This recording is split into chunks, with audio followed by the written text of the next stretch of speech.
Taxon presents educational video lectures as per the UGC curriculum. Absolutely free. Difficult science concepts made easy. Study anywhere, anytime. So we have started talking about botany and various type of plant. हमने कई तरह के plants के बारे में जानना शुरू किया और इस सेमेस्टर में हम बात कर रहे हैं इकोलॉजी की। इकोलॉजी के साथ साथ हम टेक्सोनॉमी की भी बात कर रहे हैं और उसमें देख रहे हैं कि क्लासिफिकेशन कैसे किया जाता है। तो क्या आप जानते हैं कि क्लासिफिकेशन करते समय जो इंडिविजुअल ग्रुप्स होते हैं उनको क्या कहते हैं और उनको किस बेसिस पर डिसाइड किया जाता है? Do you know that level of increase or what we call hierarchy? Do you have the idea of these things? Does that change or it remains constant all the time?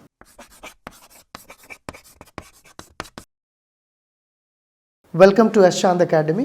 My name is Aditya and in this video we are going to talk about the hierarchy of classification. Taxonomic जो hierarchy होती है उसी की हम इस video में बात करेंगे। अगर आप इस टॉपिक के बारे में और जानना चाहते हैं तो Taxon पब्लिशिंग की इन बुक्स को रेफर कर सकते हैं and in case you don't have hard copies of those books then you can go below in the description box and find link for e books. तो आइए शुरू करते हैं टेक्सोनोमिक हायरार्की के बारे में। तो इससे पहले कि हम हायरार्की की बात करें, टेक्सॉन्स की बात करें, let me just tell you that for any classification you need a hierarchy. Now what does that mean? आप किसी गवर्नमेंट ऑफिस में जाइए, किसी कंपनी में जाइए, तो हायरार्की से आप क्या समझते हैं?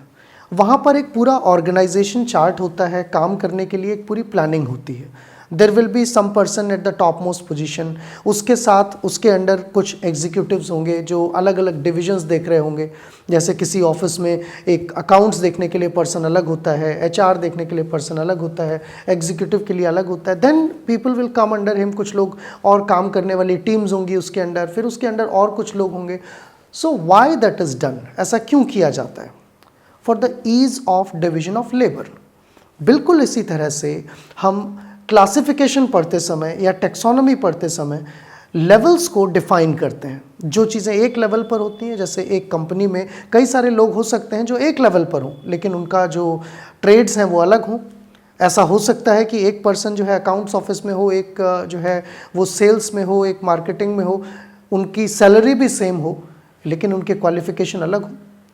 तो वैसे ही आप समझ सकते हैं कि क्लासिफिकेशन में कुछ ग्रुप्स या कुछ टेक्सोनोमिक यूनिट्स हो सकता है कि सेम लेवल पर हों पर उनमें दिखने में अंतर हो। जैसे कि अगर मैं आपसे कहूँ कि कोई प्लांट जो है वो डाइकोटिलिडनस है, तो डाइकॉट होना क्या है? ये एक ग्रुप है, लेकिन डाइकॉट होने का मतलब ये नहीं है कि सारे प्लांट एक जैसे ही होंगे। उनमें एक सिमिलैरिटी है कि उनके सीड जो है उनमें 2 कोटिलिडन्स होते हैं, बट वो हो तो बहुत तरह के सकते हैं। तो ये जो लेवल है, ये जो हायरार्की है, इस लेवल को हम टेक्सॉन कहते हैं। और जैसे जैसे वो टेक्सॉन्स ऊपर की तरफ बढ़ते हैं, उन टेक्सॉन की जो ग्रुपिंग होती है उसको हायरार्की कहते हैं। जैसे कि एक कंपनी में हायरार्की होती है from lower level to higher level. So an ascending और descending arrangement of certain taxonomic positions और सम टेक्सोनोमिक आइडेंटिफायर्स, उसी को हम टेक्सोनोमिक हायरार्की कहते हैं। आई होप इस एग्जाम्पल के साथ आपको टेक्सोनोमिक हायरार्की का मतलब समझ आ गया होगा। So now we will see other things. इसके बाद हम कुछ और चीज़ें देखते हैं, इसके डिटेल्स की बात करते हैं। Since we are talking about botany तो हम यहाँ प्लांट की बात करेंगे। Identification of a specific plant and assigning it a taxonomic position. And you very well know, taxonomy के बारे में आप पिछली क्लास से भी जानते हैं। Taxonomy is a kind of classification scheme which is basically used for assignment of a taxon to an organism. Assignment of a taxon. Now the question is what taxon is? Taxon क्या होता है? तो taxon एक strata है, एक level है, एक systematic position है। जब हम दुनिया के सारे प्लांट्स, इन सारे एनिमल्स, इन सबको इकट्ठा करके इनको ग्रुप करते हैं और क्लासिफाई करने की कोशिश करते हैं तो हम इनको स्ट्रैटा देते हैं। जैसे कि डे टू डे लाइफ में आप जानते हैं कि आपकी अगर कोई लोकेशन पूछे, आपका कोई एड्रेस पूछे, तो उसमें भी आपके पास स्ट्रैटा होते हैं ना।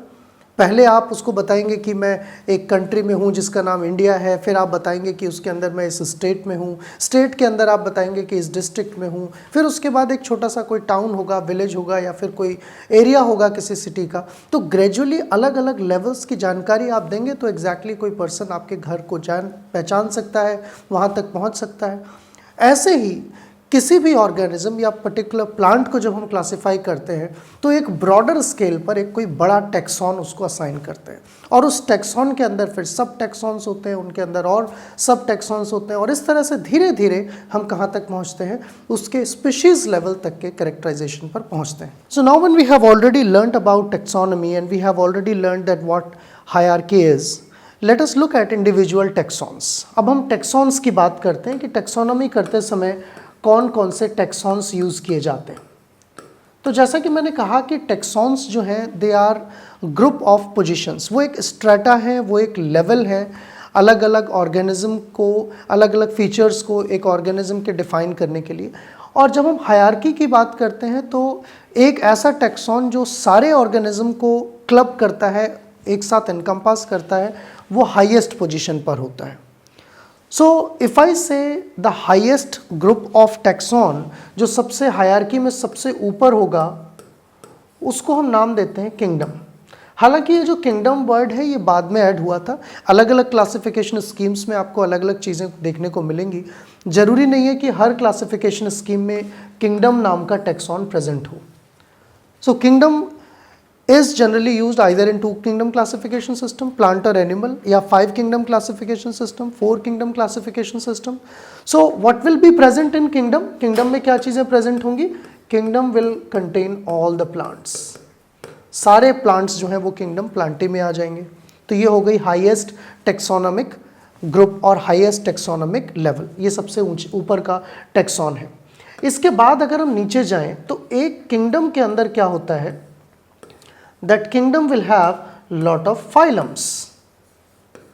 एक kingdom के अंदर बहुत सारे phylum present होंगे। Now whether there will be phylums or not, it is decided by many factors. अगर मान लीजिए कि कोई बहुत ही बड़ा kingdom है, उसमें phylum बनने से पहले कभी कभी सब kingdoms भी हो सकते हैं, there can also be sub kingdoms.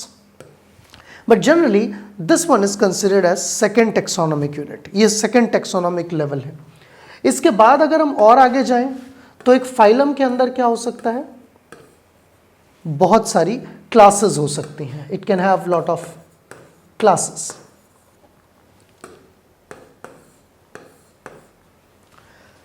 In case of plant there was something else, bentham और hooker और एंगुलर प्लांटिल का अगर आप क्लासिफिकेशन देखेंगे तो वहाँ पर कुछ अलग टर्मिनोलॉजी यूज़ की जाती है। These people use सीरीज़, वहाँ पर सीरीज़ यूज़ करते हैं। प्लांट को मेजर ग्रुप्स में डिवाइड किया गया, डाइकोटिलिडन्स, मोनोकोटिलिडन्स, जिम्नोस्पर्म्स, उसके अंदर फिर क्या है, सीरीज़ है, बेंथम हुकर के क्लासिफिकेशन में पर्टिकुलरली। और फिर अगला जो टैक्सोनॉमिक ग्रुप है that comes as class, and basically we will say that series is analogous to class in case of plant kingdom, but in animal kingdom majority of the times you will have classes as another taxonomic group. Now these classes are made up of several orders. ये class जो है कई सारे orders के मिलकर बनी होती हैं, एक class में कई सारे orders हो सकते हैं, and each of the order is made up of, एक ऑर्डर जो है वो बना होता है कई सारी फैमिलीज का। Now this family is made up of several genus, कई सारी जीनस की बनी होती है एक फैमिली, और एक जीनस के अंदर कई सारी स्पीशीज होती हैं। So this ascent, I mean organism the smallest unit, सबसे छोटी यूनिट जो है टैक्सोनॉमिक यूनिट, वो स्पीशीज है। स्पीशीज के बाद जीनस, जीनस के बाद फैमिली, फैमिली के बाद ऑर्डर, ऑर्डर के बाद क्लास, क्लास के बाद फाइलम, और फाइलम के बाद किंगडम। तो अगर हम इस पूरी चीज़ को देखें, if you look at this entire thing and if you represent from here to here, then you will see an ascent in the degree, और यू कैन से जैसे कंपनी में सीनियरिटी होती है ऐसे ही इसमें असेंट देखने को मिलेगा। तो इसी चीज़ को हम टेक्सोनॉमी में क्या नाम देते हैं, we call this as hierarchy. Now the taxonomic units may be different.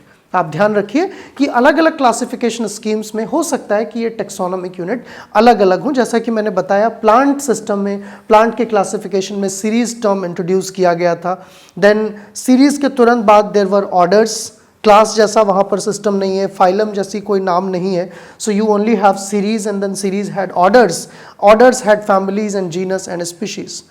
But when you go to animal kingdom you will find all these things. ये जो टेक्सोनॉमिक ग्रुप हैं ये आपको मिलेंगे। Moreover, as I told you, ज़रूरत पड़ने पर कभी कभी इनके बीच में भी कुछ सब टेक्सॉन्स क्रिएट कर दिए जाते हैं। जैसे कि हो सकता है कि फाइलम का एक सुपर फाइलम क्रिएट कर दिया जाए, सब फाइलम क्रिएट कर दिया जाए, सुपर क्लास क्रिएट कर दी जाए, सुप्रा ऑर्डर क्रिएट कर दिया जाए। So you can have sometimes some intermediate taxons. यहाँ पर आपको इंटरमीडिएट टैक्सॉन्स भी हो सकते हैं क्लासिफिकेशन स्कीम में। तो मुझे लगता है कि आपको ये टेक्सोनॉमिक हायरार्की समझ आ गई, हायरार्की का मतलब भी समझ आ गया और टेक्सोनॉमिक यूनिट्स का मतलब भी समझ आ गया। So if you have learn this, we have little more to learn. हमारे पास अभी और भी चीज़ें हैं इस टेक्सोनॉमिक हायरार्की में समझने के लिए। Well, we will do that after a short break. Welcome to S. Chand Academy. Myself, Dr. Mamta Sethi, and I'm here to explain you the various concepts related to the states of matter and chemical kinetics. So stay connected, like, subscribe and share, and do not forget to press the bell icon.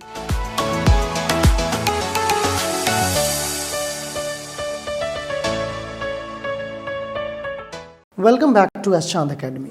हम बात कर रहे हैं ecology की, ecology के साथ साथ हम टेक्सोनॉमी की भी बात कर रहे हैं और उसमें देख रहे हैं कि क्लासिफिकेशन कैसे किया जाता है। अब बात करेंगे आइडेंटिफिकेशन कीज क्या होती हैं। In that line I would say that identification features they can be of various types.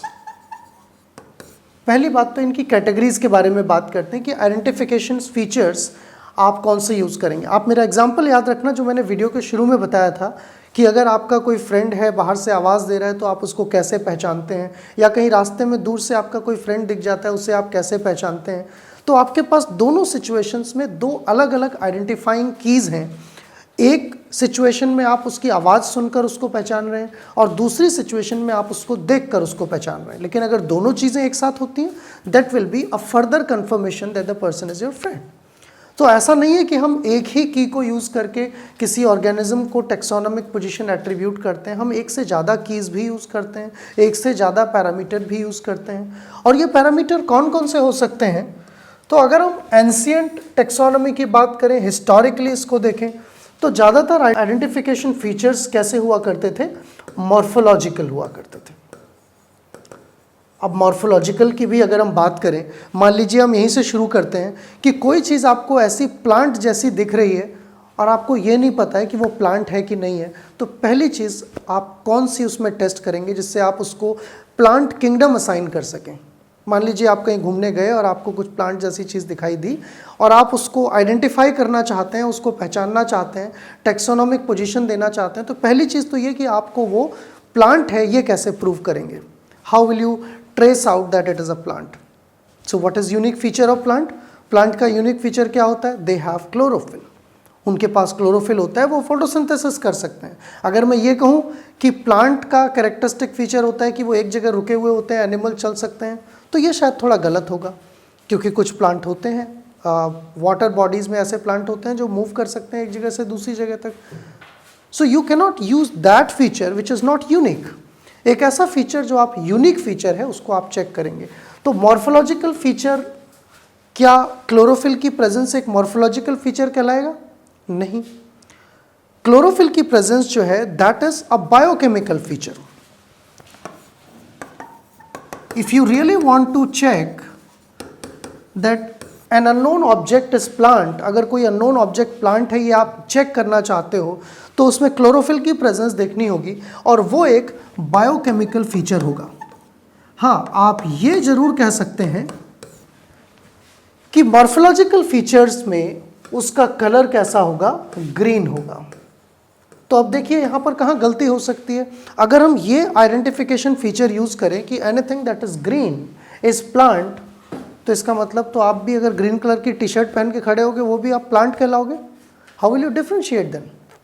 कैसे आप डिफ्रेंशिएट करोगे? Then you will look for other things. We use common sense, हम नहीं एक ग्रीन टी शर्ट पहने हुए पर्सन को plant कहते हैं, because we at the same time we assess other features. हम बाकी फीचर भी ऑब्जर्व कर लेते हैं, हम देख लेते हैं अच्छा इसके पास फेस है, आइज़ है, इसका माउथ है, we identify all these things. लेकिन इमेजिन कीजिए आप एक एलियन प्लैनेट पर गए हैं और वहाँ पर कुछ लीव्स जैसी चीज़ निकली हुई हैं, वो ग्रीन कलर की हैं, और पता चला कि वो एनिमल है। आप उसको देखने गए, आपको लगा प्लांट है, वो तो भागने लगा, आपको खा गया, वो एनिमल है। तो ये इस बात की गारंटी नहीं है कि कोई चीज़ ग्रीन होगी तो वो प्लांट ही होगी। But if we are very sure about the fact, अगर हम उस ग्रीन कंपोनेंट का बायोकेमिकल एनालिसिस करके ये चेक कर लेते हैं कि उसके अंदर क्लोरोफिल है एंड इट इज़ ऑटोट्रॉफिक, अगर हम ये कंफर्म कर लेते हैं कि उसका मोड ऑफ न्यूट्रिशन जो है वो हेट्रोट्रॉफिक नहीं है, then we will be very sure and we can say it is belonging to the plant kingdom. ये एक टैक्सोनॉमिक पोजीशन असाइन कर दी। तो ये तो हो गया बायोकेमिकल या मॉर्फोलॉजिकल बेसिस पर। और मॉडर्न मेथड्स भी हैं, मॉडर्न तरीके भी हैं। ये भी हो सकता है कि हम उस अननोन ऑब्जेक्ट का डीएनए निकाल लें और डीएनए की सीक्वेंसिंग करके कुछ ऐसे मॉलिक्यूलर मार्कर्स को यूज़ करें जो केवल प्लांट्स में ही होते हैं। उनके डीएनए के अंदर कुछ ऐसे यूनिक सीक्वेंस होते होंगे जो कि सिर्फ प्लांट्स में है, जैसे कि रुबिस्को एंजाइम का सीक्वेंस है, वो आपको एनिमल में देखने को नहीं मिलेगा।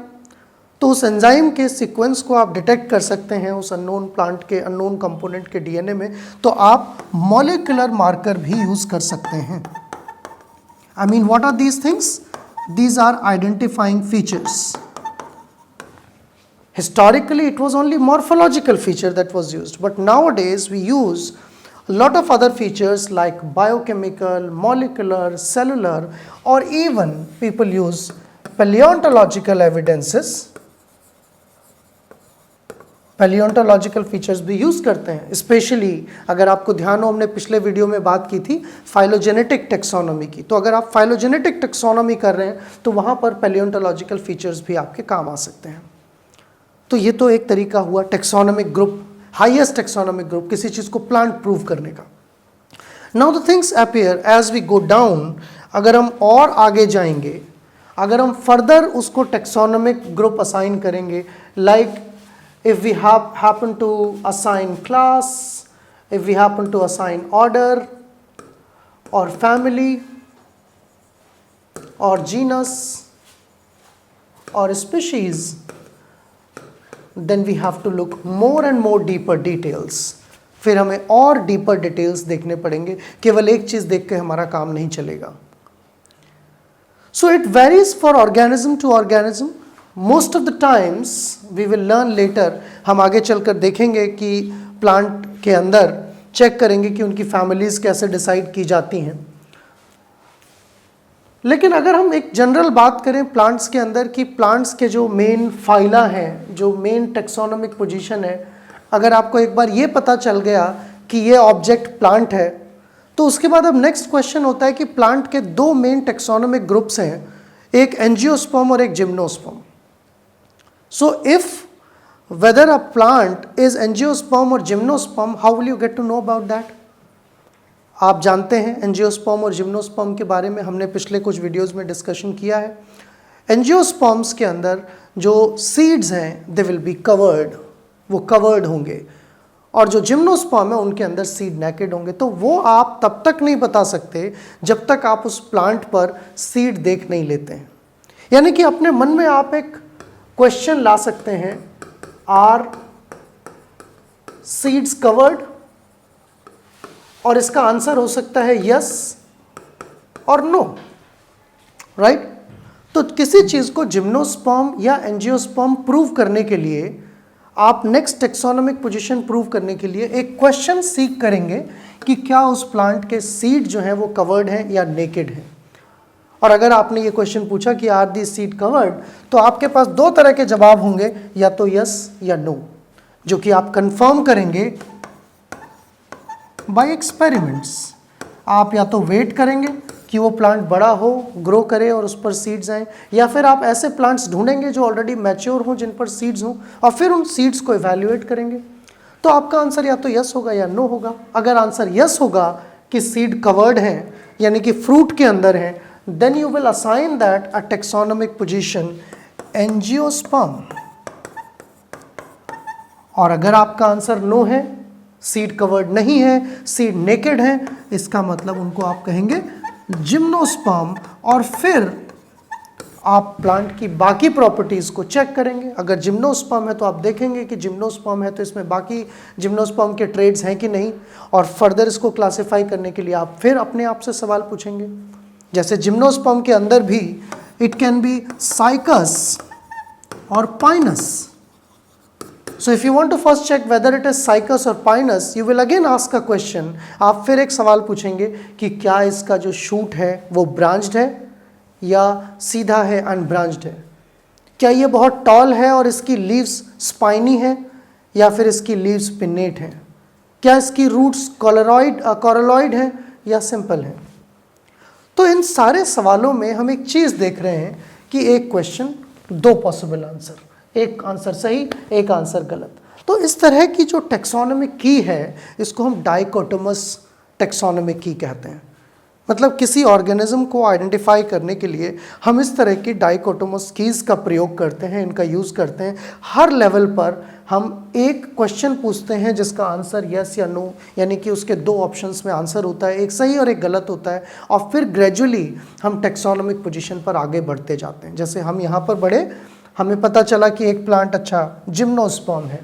फिर जिम्नोस्पर्म के बाद हमने पूछा कि क्या वो बिना ब्रांच वाले स्टेम का प्लांट है या ब्रांच वाले स्टेम का प्लांट है। अगर हमें पता चला कि अच्छा दिस हैज़ नो ब्रांचिंग, सीधा प्लांट है, पिन्नेट लीव है, then we assign it cycas. फिर इस तरह से धीरे धीरे हम आगे जाते हैं, और आगे जाकर फैमिली लेवल पर जब हमें डिस्कशन करते हैं, फैमिली डिस्टिंग्विश करनी होती है, तो अक्सर हम एक चीज़ की मदद लेते हैं, that is flowers. Since most of the angiosperms they develop flowers, and on these flowers pattern, in flowers के pattern के basis पर ही इनकी families को define किया गया है, separate किया गया है। तो basically हम flower का nature देखते हैं। इसीलिए botany पढ़ते समय एक बहुत important aspect होता है floral formula। जब हम अर्ली टेक्सोनोमिक कीज़ की बात करते हैं तो अर्ली टेक्सोनोमिक कीज़ में फ्लोरल फार्मूला एक इंपॉर्टेंट पार्ट होता है। Every different family will have differences in the floral formula, and if you are very good at that, अगर आपका फ्लोरल फार्मूला बहुत अच्छा है, आप अच्छे से पहचान सकते हैं, so you can just go around and you can see the flowers of any plant and you can assign to which family it belongs. So I hope आपको मेरी ये बातें समझ आई। इस वीडियो का मेन पर्पस था आइडेंटिफाइंग फीचर्स और आइडेंटिफिकेशन को समझना। Let me summarise what we have learned in this video. हमने इस वीडियो में क्या सीखा? हमने देखा कि आइडेंटिफाइंग फीचर्स और आइडेंटिफिकेशन क्या होता है। It is basically a method to assign taxonomic groups to an organism, an unknown organism जिसकी टेक्सोनोमिक पोजीशन नहीं पता है। और हमने देखा कि टेक्सॉन्स कौन कौन से होते हैं।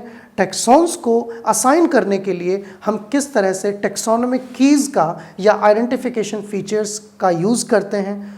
और अक्सर टेक्सोनोमिक कीज़ में कुछ इस तरह के डाइकोटोमस क्वेश्चंस होते हैं जिसमें यस और नो आंसर होता है, और उस डाइकोटोमस क्वेश्चन के बेसिस पर हम अपने एक्सप्लोरेशन को, अपने असाइनमेंट को कि क्या इसको टेक्सोनोमी की असाइन करनी चाहिए, उसमें आगे बढ़ते हैं। जैसे हम यहाँ पर बढ़े, सबसे पहले हमने क्लोरोफिल कंफर्म किया तो पता चला कोई चीज़ प्लांट है। फिर हमने ये देखा कि उसके जो सीड्स हैं वो नेकेड होते हैं या सीड फ्रूट के अंदर होते हैं। उसका आंसर मिलने पर हमने जिम्नोस्पर्म असाइन किया। उसके बाद फिर हमने और फीचर्स देखे और फिर हमने उसको साइकस या पाइनस असाइन किया। इसी तरह से एंजियोस्पर्म्स में हम फ्लावर का जो फार्मूला है, फ्लोरल फार्मूला है, उसमें कितने कितने कंपोनेंट्स हैं, किस शेप के हैं, उसके बेसिस पर हम फैमिलीज़ को असाइन करते हैं। Well, that was all in this video. इस वीडियो में इतना ही। I hope you understood very well, क्योंकि इससे आगे अब हम एक्चुअल टेक्सोनोमी की बात करेंगे। आने वाले वीडियोस में हम क्लासिफिकेशन ही देखेंगे, अलग अलग लोगों का क्लासिफिकेशन जो अलग अलग रिसर्चर्स ने दिया, और कुछ इंटरेस्टिंग फीचर्स देखेंगे एंजियोस्पर्म्स के और बाकी प्लांट्स के। So finally, I would like to again recommend you that if you want to read more from these topics, अगर इन टॉपिक्स से आपको और कुछ जानकारी चाहिए तो एशांत पब्लिशिंग की इन बुक्स को रेफ़र कर सकते हैं. And in case you don't have hard copies, अगर आपके पास इन किताबों की हार्ड कॉपीज़ नहीं है तो डिस्क्रिप्शन बॉक्स में दिए हुए लिंक की मदद से आप ई बुक को भी एक्सेस कर सकते हैं. अगर आपको एशांत एकेडमी के वीडियोज़ अच्छे लग रहे हैं तो आप इस चैनल को लाइक, शेयर और सब्सक्राइब करें. और अगर आपको अपनी डिवाइसेस पर रेगुलर अपडेट चाहिए तो इस बेल आइकन को प्रेस कर सकते हैं. Thanks for watching.